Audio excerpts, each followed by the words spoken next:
Welcome to Femme Furious, a podcast where pop culture meets a feminine framing. I am your host, Julia Rose Portela, and this is your first little taste of Femme Furious Fully Loaded, which is our bonus episodes that will typically only be available on Patreon. But I didn't want to jump into The Last of Us Season 2 without at least touching on Season 1 all together as a collective, okay? So before we dive into anything mushroom related today, here's how you can call me, beat me. You can subscribe to the podcast on Spotify or wherever you get your podcasts. If you prefer, you can watch a full episode breakdown on YouTube. If you would like to follow the podcast on Instagram, we're over there. Just on Instagram, not on TikTok. I'm sorry. I'm a millennial. That is at Femme and Furious Pod. If you want to send me all of your mushroom-related thoughts, if you want to send me your thoughts and feelings about Pedro Pascal being the hottest person on planet Earth, okay, I am all ears, and I am ready to receive those emails in stride. You can email me at femmeandfuriouspod@gmail.com. Or if you want to join our community, we have a lovely community that is growing over on Patreon. That is our Two Femme, Two Furious. It's $10 a month. It gets you all of our fully loaded episodes, which is once a month at least. Okay, this one is out to the public, but generally these will only be available on Patreon. Gets you a 15% off of merch and live events. It includes Sunday Brunch, which is a monthly virtual hangout, movie nights, happy hours, trivia parties, etc. Ad-free episodes. You get the Suffragette Award, which means you get voting privileges on all episode topics, bonus content, and more. It includes Tea Time, which is our online chat, so if you want to stay connected with us all week long, you can. And it includes Fast Five, because how many Fast and Furious references can I make in a single pod? The answer is the limit does not exist. Fast Five is a weekly content roundup just to let us connect on what we're watching, what we're connecting with that week in pop culture. Okay, so that's all happening over in the Patreon. You can join over there. And with all of that being said, let's jump into this week's Femme Frame, which is a recap in its entirety of Season 1 of The Last of Us.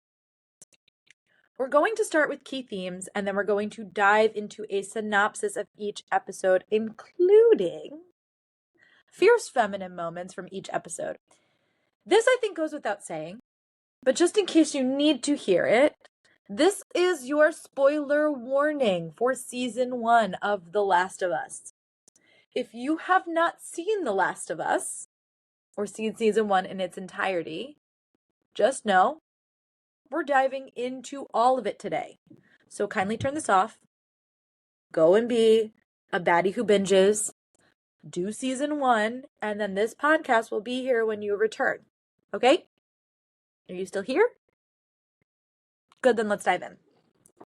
I am going to preface the meat of this episode with the fact that I hate zombie shows. I don't mean to be dramatic, but the most horrific part of the show to me, outside of the very first scene and the cannibalism later on, is in episode 1 when the screen flashes and says 20 years later. I remember seeing that the first time around that I watched the show and being like, oh, hell no. Because who the fuck wants to endure 20 years of a zombie apocalypse? Certainly not me. Zombie apocalypse is perhaps the most egregious type of horror, in my opinion, because it's more psychological than it is physical. Like, in my humble opinion, what is it that we're fucking living for in a post-apocalyptic world? And why are we so obsessed with telling these stories? My will to live in a zombie apocalypse would be 0. Like, less than 0, but 0 if that's the lowest that we can go. Forever having to worry about turning into a zombie and incidentally killing the people that I love, or having them turn into zombies and being forced to kill them. No, thank you. No, thank you. That's not something I ever want to experience in this or literally any lifetime that I may live in. So while I hate zombie shows, I do love pop culture. And sometimes the juice for something in pop culture is just enough for me to engage with the material, simply because I think pop culture gives us an understanding of the world around us, right? So when there's a real hype for something that's out in the world that I might not personally like or enjoy, I almost always bite because I just want to see, what is this about? The Last of Us was one of those things. It just kind of like took off. From a pop culture standpoint, it has all of the right elements to garner success. It had familiarity in that there was a video game and it had a pretty solid following of fans from the video game. It has the creator of the game working on the TV show. It's on HBO's primetime Sunday night slot. And it's got talent that we love and that we're familiar with on HBO. It's got Pedro Pascal, who at the time was already getting a lot of love from The Mandalorian. Now, that's obviously not on HBO, but we knew of Pedro Pascal from the Game of Thrones series, okay? And it has Bella Ramsey, who we also are super endeared to from Game of Thrones. Like, literally all of the ingredients that it needs to be a smash hit are in the pot. And clearly, the show is. But the real reason why is because it can take the fear that I have, and that is like, what is it that I would have to live for in a zombie apocalyptic world? And it fleshes that concept out over the entire season. And the answer is so simple, right? It's love. But the way that The Last of Us takes us through this journey is a master class in storytelling. The first season has 4 key elements that really stand out to me: love, loss, sacrifice, and choice.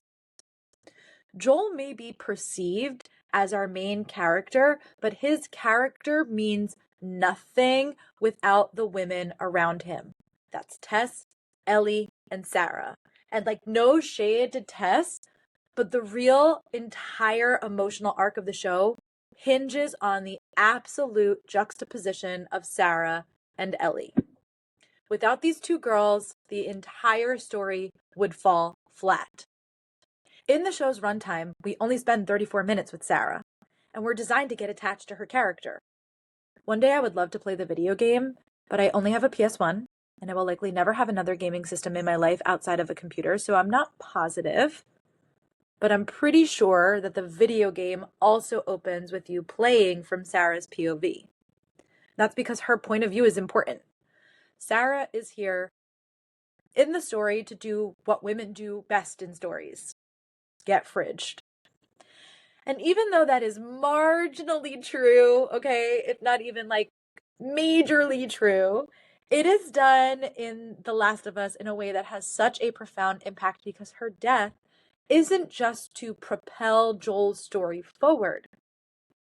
You feel the weight of Sarah's life and her death throughout the entirety of a season. So even though she's not on screen, she is an entity that is carrying the emotional arc of the story forward. You feel Sarah when you can see Ellie pointing out that Joel's watch is broken, right? Pretty early into Joel and Ellie meeting. You feel her life and her death when the Fedra officer threatens Ellie and Joel is like completely triggered from her death 20 years later. And these moments of Sarah's ghost keep brushing up against us each episode, and they're piling on top of each other until we get to the end of the season, which is why the payoff from that final moment with Joel and Ellie in the Fedra hospital is so satisfying, and it's so rich, because Sarah's ghost, her entity, her presence, her life, her death, is carrying us through episode after episode as these two forge their relationship. It's the idea of sacrifice that makes the biggest discrepancy between Ellie and Sarah. And in order to understand this, we really need to look at where we meet these two girls in space and in time within the show. Because we meet Sarah in 2003. It's post 9/11 world, and everything that starts to unfold, in all of the zombie-ness that starts to unfold, her first question to ask when they get into the car and they start to drive away is it terrorists? Because why would she be concerned about anything else? We obviously don't know what happened to her mother, but we can gauge that Sarah's content with her life.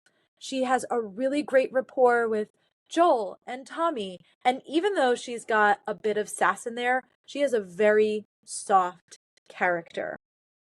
And Joel even alludes to this later on. He's like, she was girly, not that you're not. And, Ellie's like, I'm not. So we get this very soft character. Sarah plays the role of a caretaker, and you get the impression that she enjoys the role. She wants to cook breakfast for Joel on his birthday. She wants to fix his watch that he won't fix. And I would love to say that she's getting put into this gender role because she's a girl, but I see a lot of my mom and I in Joel and Sarah. Joel would have been 22 when he had her. He was a young dad. I don't know. My mom had me at 21 and we grew up together. And of course, she's my mom and she took care of me. But I hope in many ways she would consider that I have taken care of her too. Because having a young parent just changes the dynamic. And I think this is a part of what their dynamic is. You don't get the impression that she's there and what she's doing is to particularly be gendered, but rather that it's a labor of her love for her father and for her uncle. And truthfully, Sarah is afforded the ability to be able to be the soft, sort of feminine character in the show. She's absolutely shocked and horrified when her dad kills the neighbor, right? Her world may not be perfect, but it doesn't require her to compromise her tenderness for survival, which is very different from every other female character that we meet on this show moving forward. Sarah relies on Joel for protection.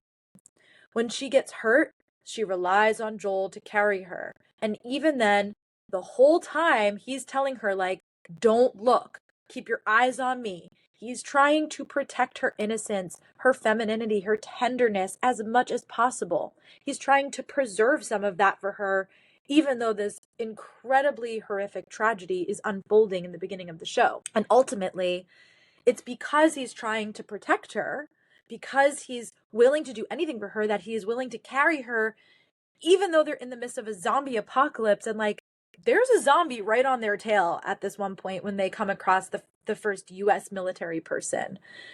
And because he's carrying her, when they end up meeting that military officer who then open fires, Sarah becomes a shield. She essentially saves Joel's life. Obviously, it's unintentional, but her death is a sacrifice that drives the story forward. Love, loss, sacrifice, and choice. Like, of course, Joel is going to be like, I love my kid. Of course, I'm going to carry her to safety. And in the end, the consequence of having to do so is what ultimately leads to her death, because she is now on the front line of the fire, the open fire that comes in.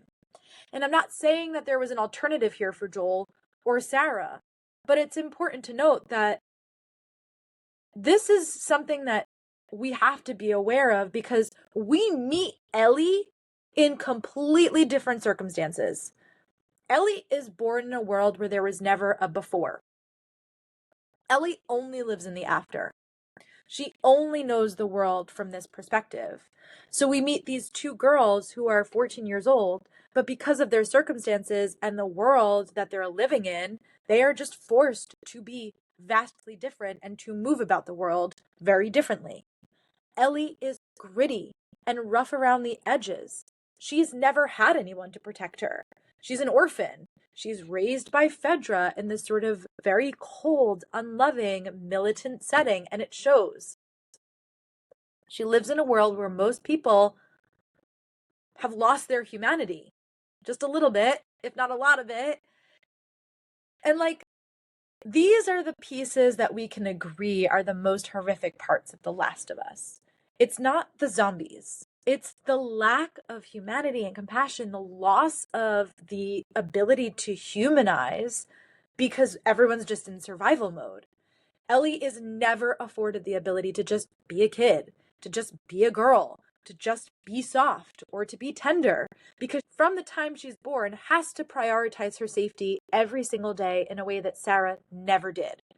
So when Ellie finally meets Joel, it's with Ellie rushing at him with a knife, which is so vastly different from how we meet Sarah, who's serving eggs and making birthday plans and telling her dad and her uncle where Jakarta is, right? It's just so vastly different. And it's also really important for us to understand when we meet Ellie as a viewer, because The Last of Us season 1 dropped in the beginning of January 2023. So COVID is really fresh in our minds as we're watching the show. I don't know. I grew up less than an hour from where the Twin Towers fell, and that day had smoke in my backyard. And still, because I have also lived in the space and time between 2001 and now, I feel the weight of this trauma that Ellie is growing up in so much more. Like the weight of the line, "Is it terrorists?" is key from Sarah as a historical part of understanding where we are in the show. It's only 2 years after 9/11 when we meet Sarah, but it doesn't pack the same emotional punch or the same fear, perhaps, as the idea of a global pandemic or global epidemic, because we're coming out of COVID at this point when we're watching the show. It's easy to resonate with Ellie and with her fear because the repercussions of a global pandemic are continuously, still today, actively shaping our modern society. But unlike Ellie, most of you listening to the show are also having an understanding of the before times. So you can draw on a before COVID and an after COVID, which is very different than Ellie, who doesn't have a before the zombie apocalypse, before cordyceps, to rely upon and to understand the world through or to filter the world through. So if we take these 4 themes, love, sacrifice, loss, and choice, we get the entire arc for both Joel and for Ellie. Because when we meet Joel, we see the love that he has for Sarah and Tommy. We get a sense that he's a part of a community where he lives in Texas. We get Sarah's death and an unintentional sacrifice. We feel the weight of her loss throughout Joel's arc. But he makes 2 very important choices throughout the story. The first is to open up and to let in love again with Ellie. And we'll talk about that second choice in a minute. When we meet Ellie, she has also come from a similar cycle. She is in love with Riley, who ultimately Ellie is forced to sacrifice and eventually kill because of the infection. And the weight of that choice is what drives so much of Ellie's story. Like, from episode 1, she is obsessed with getting her hands on a gun. And then later on, you realize it's because of this moment with Riley. This one experience with Riley, who she's having her first young love experience with, the only person she's perhaps ever cared about intimately, all of the love and the loss that she has for her, and her fear of being put in a situation again without any protection because she doesn't have anybody to protect her. So it's what allows her to be so compliant when it comes to going to the Fireflies out west, because she's being driven into this part of her emotional arc when we meet her in going through the most traumatic loss of her life, because she doesn't have anybody else to have as a soundboard for, like, I've lost somebody and I've been okay, or I've lost somebody and I've moved forward. So we really meet these 2 characters, Joel and Ellie, who are in the pits of grief, who are just trying to survive in a world where day after day you are being forced to make difficult choices, to make difficult sacrifices in order to get to tomorrow.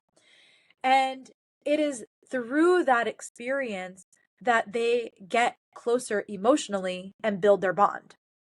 Ellie goes through the experience of love and loss, and her choices lead her to be willing to make the greatest sacrifice of all, her life, in order to save humanity from this infection that she has just watched tragically kill the love of her life. She's never had another love. This is her first love. So, and you know that first love, it hits so deep and so profoundly, and it's so rich. Especially when you don't have anybody else. Like Ellie, as an orphan, doesn't have anybody else. This one relationship is her saving grace, her silver lining in a world that's so shitty and so bleak. And she's willing to make this sacrifice because she has just had to kill this person because they have gotten infected. So it's driving her story forward. Does she necessarily know the full extent of what she will be sacrificing? Does she know that the sacrifice is ultimately going to be her life?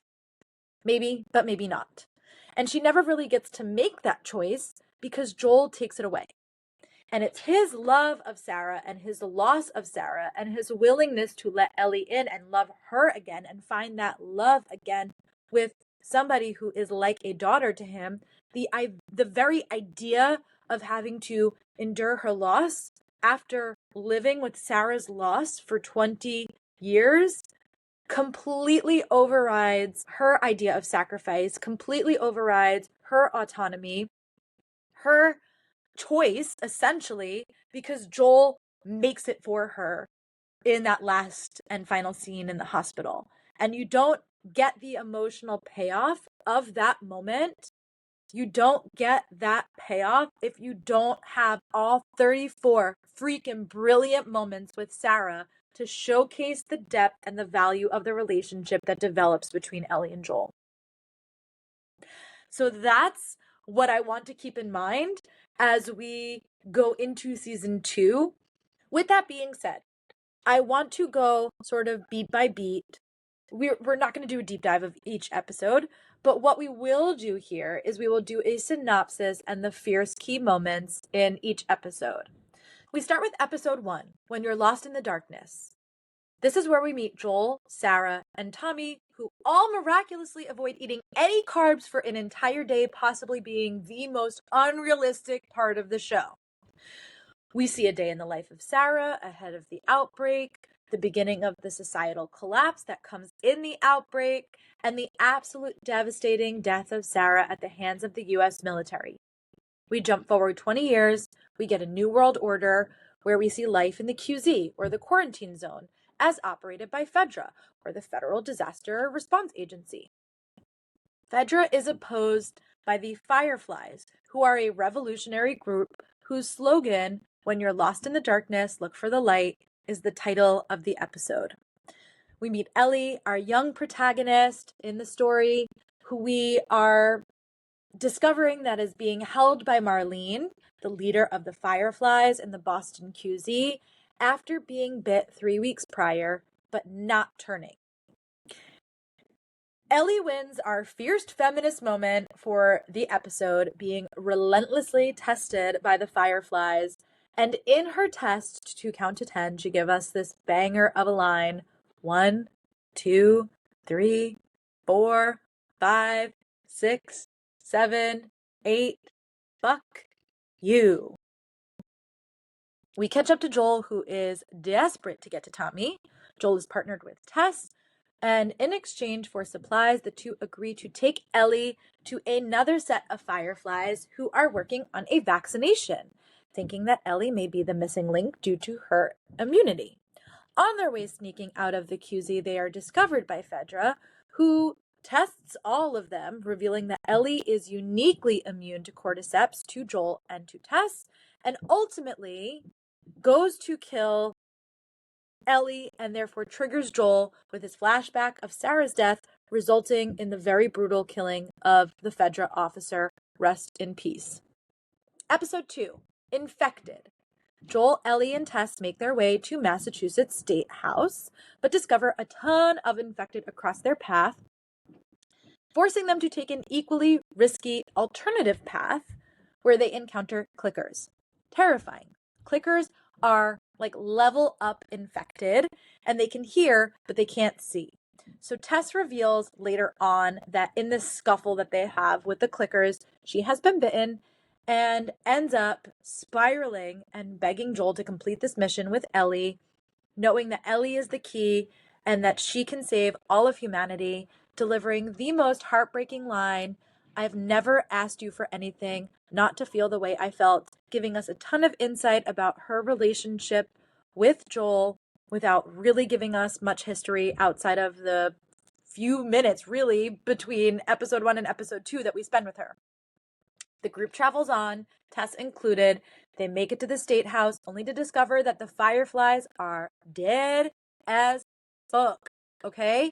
In the process of figuring out what they're going to do next, they wake up hundreds hundreds of infected, okay? Because one thing that we need to remember about The Last of Us is that the infected are all interconnected. They live in a web like a hive mind.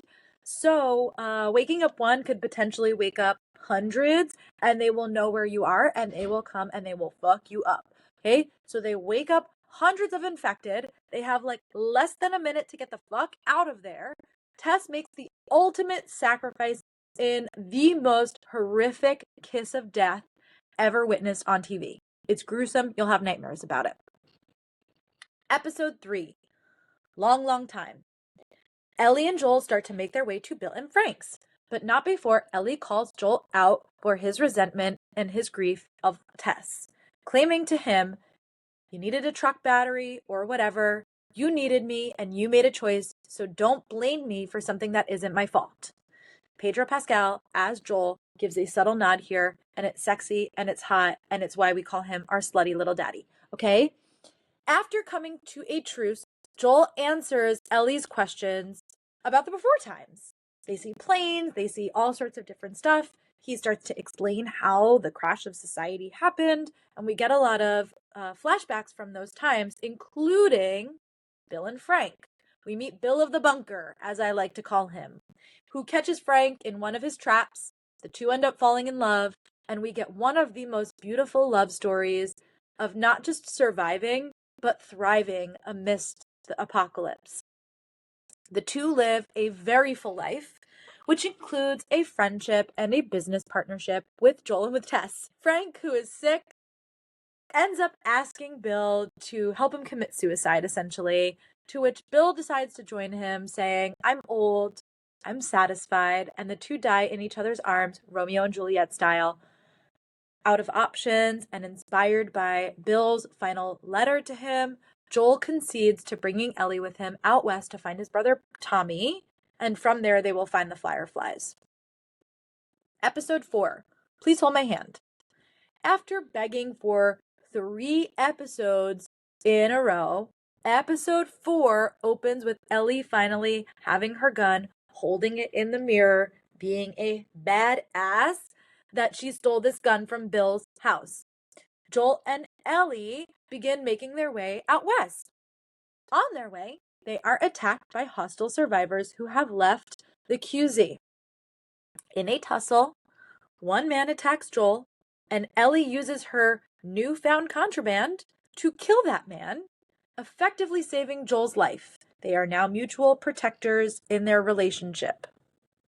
We also meet Kathleen, the leader of a resistance movement, who is looking for revenge on a man named Henry, who we learned has killed her brother.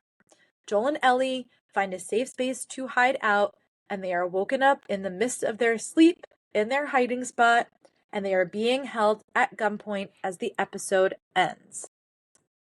Episode 5. Endure and survive.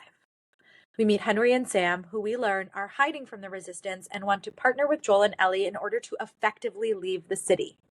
We also learn that in the past, right after the outbreak, Fedra drove all of the infected underground and effectively killed them. So while it seems like a dangerous path, our foursome is prepared to head down into the tunnels in order to escape. However, Kathleen has ramped up efforts to catch Joel and Henry. And in their attempt to escape, our group is discovered by Kathleen and her resistance cronies, and surprise! In the fight, they discover that the infected are very much alive, leading to a huge swarm of them to attack, meeting our bloater for the first time, a horrific, huge zombie mushroom man. It's disgusting, it's scary, it's gruesome. I love it. Our group does make it to safety, where we see Sam and Ellie are reading a comic, getting the title line of the episode and a huge quote from the video game, "Endure and Survive." Sam reveals to Ellie that he was bit in the fight and now he is infected. Ellie, knowing that she is immune, cuts herself open, smears blood all over Sam, hoping to cure his infection too. She falls asleep in the morning, and then she discovers that Sam has turned and he attacks Ellie. Henry beats Joel to the one gun that they have, recognizing that his brother is turned. shoots him in like an effort to save Ellie's life. It's instinctual. And in his shock, he then kills himself, unable to live with what he's done, effectively living out my aforementioned worst nightmare of the zombie apocalypse. Henry and Sam is literally the embodiment of everything that I would never want to fucking deal with if the zombie apocalypse broke out. That's episode 5. Episode 6, Kin. We get a time jump with Joel and Ellie trekking onwards in their journey now in the midst of winter. On their journey, they discuss Sally Ride, who, if you were not aware of who Sally Ride is, she is an astronaut who was absolutely patronized when she was sent to space with 100 tampons for a 1-week journey. Now, if you're a man and you're listening to this show, welcome and kudos. But spoiler alert, that's way too many tampons. The pair, Joel and Ellie, are discovered by a group who use attack dogs to suss out whether or not Jolie, that's their ship name, whether or not Joel and Ellie are infected. Joel freezes as the dog approaches Ellie, going into panic mode. Panic attack unfurling. But the dog is essentially just like Fluffy, the 3-headed dog from Harry Potter, but instead of music, this dog in the zombie apocalypse show can seemingly be subdued by Scritch. It's essentially what Ellie ends up doing with this dog. We meet Maria. Maria brings this duo back to Jackson, where there is a thriving community. We learn that Tommy and Maria are married and they are forging a peaceful community where, much to Ellie's dismay, children don't get guns. Tommy and Joel go to catch up over a drink, where Tommy reveals the location of the Fireflies and that he's going to be a daddy. Elsewhere, Maria gives Ellie a super fucking purple coat, a haircut, and a diva cup, which is much more resourceful in a zombie apocalypse and easier to carry than 100 tampons, like Ellie's hero, Sally Ride. Joel and Tommy finally reconcile, and Joel tells Tommy that he is afraid to get Ellie killed. Ellie overhears the entire conversation, which leads to a huge fight between Joel and Ellie, resulting in Joel's inability to leave Ellie behind, and the two end up leaving Jackson together to find the Fireflies. We get a montage of the pair as they begin to bond on a deeper level before reaching Salt Lake City, where they are attacked and Joel is severely wounded. Episode 7, Left Behind. Ellie gets a very seriously injured Joel to safety, and in his delirium, he tells Ellie to get to safety and to leave him behind. While she considers her options, we get a flashback of her life before Joel, where she is attending a Fedra school, and she has a seemingly miserable experience where we learn that she has no friends, regularly spends time in whatever the hole is, and we learn that she's bullied. Her only friend, Riley, is discovered to have been recruited to the Fireflies and ends up forcing Ellie to join her for one final night of fun. The two go to the mall, where Ellie discovers the 5 wonders of the before times, which include escalators, a carousel, an old photo booth, an arcade, and a spirit of Halloween. It's not really said if it's a spirit of Halloween or not, Spirit Halloween, but that's what it is, right? Tension of all kind rises over the episode, resulting in the two getting into an argument when Riley reveals that she's leaving Boston to go to the Atlanta QZ and be a part of the Fireflies there. Ellie storms off, but she ends up returning when she hears screaming, which only turns out to be a toy from the Halloween store. Ellie and Riley reconcile, and they end up sharing their first kiss, which is abruptly interrupted by an infected who bites both girls. The two hold hands and decide to be all poetic and shit and turn together. Only Riley turns, which forces Ellie to shoot and kill her. This is where Ellie discovers that she is immune, but it's at the cost of her first love and her best friend. When time flashes back forward into the present, Ellie decides to stay with Joel and scours the house for medical supplies.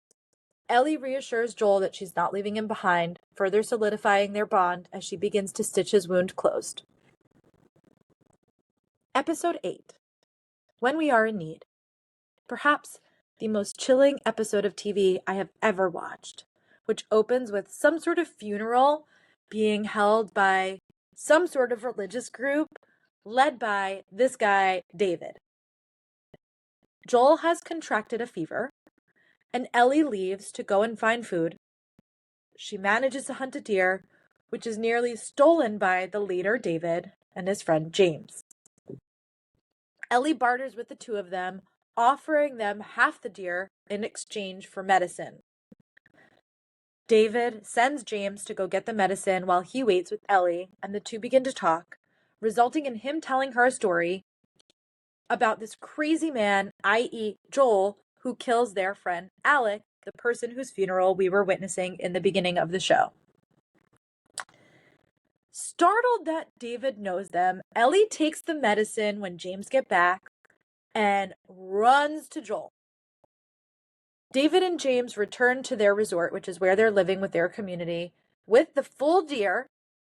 But we already see that Joyce is cooking, and despite the fact that she says it's venison, the deer is seemingly untouched, leading us to understand that they are in fact eating Alec, the dead man from the beginning of the episode. Gag. David and James lead a group to go hunt down Joel, and because he is still weakened, Ellie attempts to lead the group away from Joel, resulting in her getting captured. She's thrown off her horse, knocked out, and she awakens in a cell where David attempts to sway her with food, but upon spotting a bloody ear, Ellie refuses. David, a grown man, attempts to seduce Ellie, gross, which leads her to breaking his finger and tries to steal the keys off of his belt. Clever girl. It fails though, and the two of them begin to fight, and with blood dripping down her face, Ellie delivers the most badass line. Tell them that Ellie is the little girl who broke your fucking finger. You're welcome for that performance. We flash to Joel, who begins to come to consciousness after a few doses of penicillin and begins to realize that not only is he in danger, but that Ellie is gone and she's probably in danger. We see Joel go full psycho. We've heard about him doing this the entire series, but we've never really seen it because we see this very tender, warm bond that he's creating with Ellie, but he ties up and tortures two men to discover wherever Ellie's location is. David and James, back over at the resort, throw Ellie onto the butcher's block, prepared to kill her, and therefore probably eat her. She is a tiny little girl, probably just a snack for the two of them. Ew, okay? And in this struggle to get her to the butcher's block, she bites David. And again, the badass that Ellie is with blood running down her fucking face, Ellie reveals that she is infected, and now David is too. They find her bite mark, and while they're preoccupied discussing what they're going to do, because the bite mark is real, Ellie takes the butcher's knife, kills James, and escapes to the restaurant in the resort, which ends up catching fire. David begins to stalk her. He begins to taunt her. And eventually, Ellie charges at him, but David overpowers her, prepares to rape her. She ends up getting free, and then she graphically, and I do mean graphically, kills him too. She escapes outside where Joel finds her, and the two share a hug after being absolutely traumatized, and we hear Joel say, "Baby girl," something that he has not called anybody since his daughter. Our hearts melt. The story starts to round out and become complete. Episode 9, last episode, Look for the Light. This final episode gives us a flashback of Ellie's birth, where she is delivered literally in the midst of an attack from an infected. Her mother, who is a firefly, insists that she was bitten after the cord was cut, but we know this isn't true. This is ultimately what leads to her immunization. And then we see Marlene take Ellie to safety, shoots the mother as a courtesy who's begging for death instead of turning into a fucking zombie. And this brings us then to the future. Flashes forward, okay? It brings us to springtime. We see how much time has passed in the span of the show. And in an abandoned bus station, Ellie discovers a giraffe. We just see her starting to come to life again in this moment after she's just had such a traumatic encounter with David. And in seeing her joy, Joel offers Ellie the option to just go back to Jackson. They can go back, they can live a simple and quiet life, and Ellie agrees to follow Joel anywhere after she sees this mission through. The two bond some more, with Joel sharing his near suicide after Sarah's death, and Ellie sharing having to kill Riley. Eventually, the two reach the medical center, where they are smoke-bombed, knocking them both out.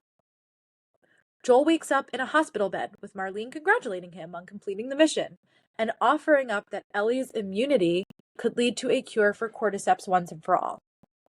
Marlene tells Joel that Ellie is being prepared for surgery, which prompts a very sleepy Joel, who's just been knocked out by a sleep bomb, to start to put the pieces together that cordyceps takes root in the brain, and that the Fireflies are planning on essentially killing Ellie in pursuit of a vaccine.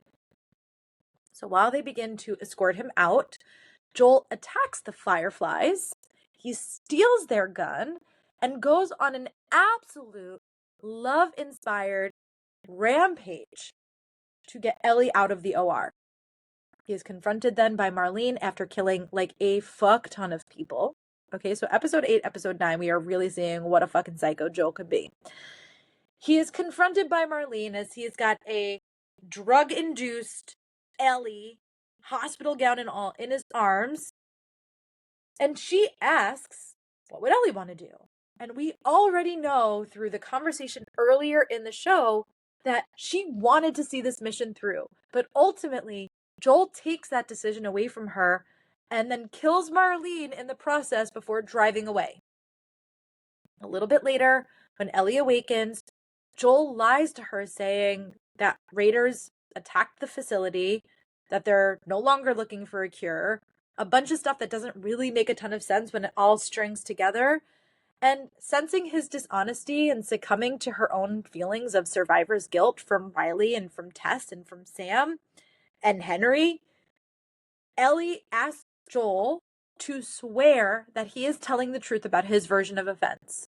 And the season concludes with him maintaining the lie by saying, I swear. And that is the end of season 1. So let's dive into our burn book. Okay? Bold and Bothered award for the entirety of all of season 1 is clearly when Ellie yells at David, tell them that Ellie is the girl who broke your fucking finger. That line is so good. I love it so much. Shiro award goes to Tess and her ultimate sacrifice when she lets the infected tendrils of death enter her mouth. Ew, it is the most disgusting display of sacrifice ever witnessed, but it's so good and the moment is so rich. So she gets our Shiro award. The Femme Fatale award.